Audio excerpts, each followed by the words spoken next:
Hello good morning friends, कैसे हो आप सभी। आई होप आप सभी बेहतर होंगे और मेरी क्लास में आप सभी का एक बार फिर से बहुत बहुत स्वागत है। यहाँ पर हम सर्टिफिकेट इन लाइब्रेरी साइंस के कोर्स को कंप्लीट कर रहे हैं, जिसके लिए हम एक सीरीज चला रहे हैं। ठीक है, हमने अपने सीरीज में 2 टॉपिक को कवर कर लिया है और हमारा जो यूनिट है उसका नाम है लाइब्रेरी मेंटेनेंस। ठीक है, चलिए हम अपने अगले टॉपिक की तरफ बढ़ते हैं। आप मेरे साथ बने रहिए। अगर आप मेरे साथ नहीं जुड़े हो तो प्लीज मेरे चैनल को सब्सक्राइब करना ना भूलें। मेरे चैनल पर आपको यूजीसी नेट से रिलेटेड भी बहुत सारी वीडियोस मिल जाएंगी, एंशिएंट हिस्ट्री से रिलेटेड बहुत सारी वीडियो मिल जाएंगी। साथ ही साथ आपको सीटेट से रिलेटेड भी प्रीवियस ईयर के जितने भी सॉल्व पेपर है वो सभी मिल जाएंगे। तो मेरे साथ बने रहिएगा। चलिए अपने टॉपिक की तरफ बढ़ते हैं। Basic function of library maintenance, यानी कि जब हम लाइब्रेरी को मेंटेन करते हैं तो उस मेंटेनेंस में जो बेसिक फंक्शंस होते हैं वो कौन कौन से होते हैं उसके बारे में हम अपने इस टॉपिक में पढ़ने वाले हैं।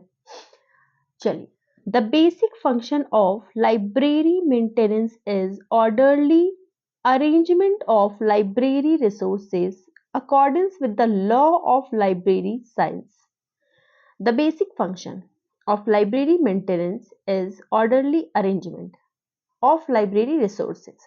यानी कि जब आप किसी लाइब्रेरी के जितने भी रिसोर्सेस हैं उन सभी को एक ऑर्डर वाइज अरेंज करते हो तो उसे ही हम कहते हैं basic function of library maintenance. लेकिन आप इस रिसोर्सेस को जब आप अरेंज करते हो तो आपको लाइब्रेरी साइंस के कुछ लॉ का पालन करना पड़ता है।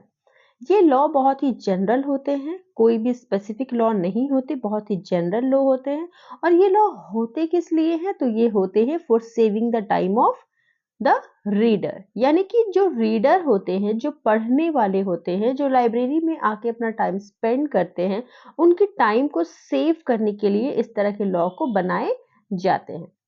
चलिए, there are 2 components of library maintenance activities are, यानी कि जब हम लाइब्रेरी को मेंटेन करते हैं तो उसको मेंटेन करने में 2 तरह के कंपोनेंट्स होते हैं।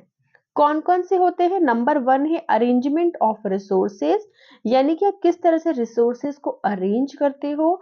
और नंबर 2 है मेंटेनेंस ऑफ सेल्फ अरेंजमेंट, यानी कि जब आप सेल्फ अरेंजमेंट करते हो तो आप किस तरह से उसको मेंटेन करते हो।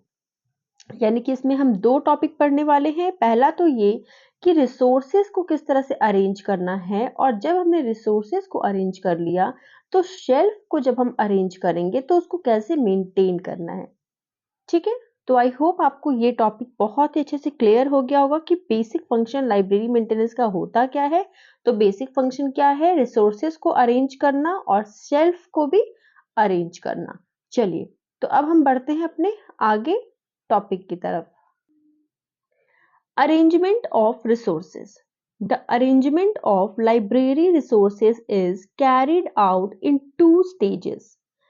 ठीक है, जब भी आप लाइब्रेरी रिसोर्सेज को अरेंज करोगे तो आपको 2 स्टेज से होकर गुजरना पड़ेगा। In first stage, library resources are organized into broad group of publication called sequences।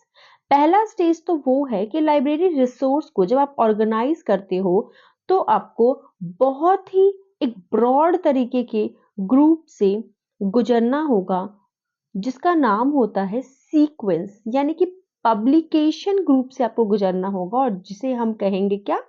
Sequence. ठीक है, इन द सेकेंड स्टेज, जब हम दूसरे स्टेज की बात करें, the resources in each sequence are arrange according to a selected system into shelf. अगर हम दूसरे स्टेज की बात करें तो जो रिसोर्सेज हैं वो एक सीक्वेंस में अरेंज होता है, और वो किस तरह से अरेंज होता है तो उस सिस्टम को हम क्या कहते हैं? शेल्फ। यानी कि शेल्फ में हम सिस्टम को रिसोर्सेस को अरेंज करेंगे। तो पहला स्टेज में आपने क्या किया?